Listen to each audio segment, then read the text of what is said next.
Hi, I'm Brandon Stansell, and I'm here with Fox News.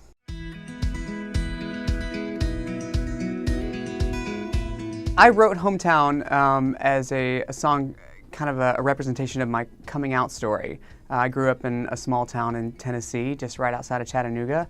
And when I came out, my family didn't respond very well. I come from a pretty strict Southern Baptist conservative family, and you know, I went through a large portion of my life after that, kind of having to sift and deal with what had happened to me. And on the flip side of it, you know, looking back, I realized that I was really thankful for everything that had happened because it made me who I am, and that's a person I'm really proud of. So I wrote this song as a way to express that, to give light to the things that I went through, but also to express my gratitude because I'm really thankful for this crazy path that I took to get here, and it all started in my hometown of Tennessee. Visibility is important. I think that, you know, I'm a writer and singer of country music, and country music is all about storytelling. You know, we hear that. I've heard that my whole life, and it really is the basis of what that genre is. But for the longest time, you know, that genre has told its LGBTQ singers, songwriters, to not tell their story, to not be honest about who they are, and that's not something I felt like I could do. I went through something that changed my life in a really dramatic way, and it is not a story that is unique to me.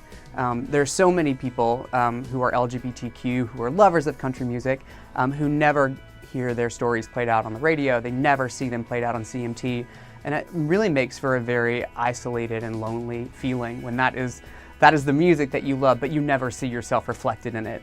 So I wanted to be a part of changing that, and I think that, you know, we put out Hometown a month ago, and the response has been just that. It's people feeling, I don't know, like this weight being lifted, that something that they went through is finally getting talked about in a way that, you know, that hasn't really been done before. So feeling very thankful at the end of all of this, because a lot of hard work went into the project, and you know, I just feel like we made something not only that I'm very proud of, but I think that is a help for people.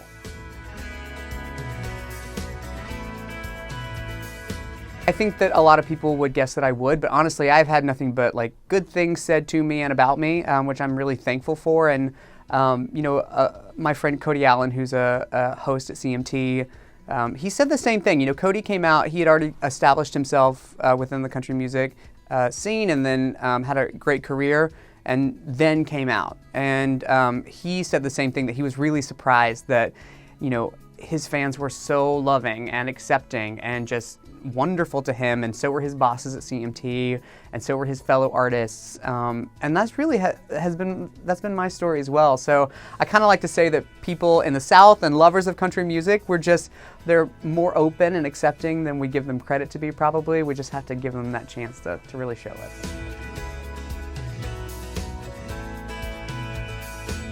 I grew up listening to female country. That's kind of my shtick. So there are a lot of ladies of country music that I love, and I model my sound after, obviously, Dolly Parton. Leanne Womack, you know, I love her. People call her the queen of country, and I think that's right, and I would love to duet with her one day if she's listening. I feel like we queens have to stick together.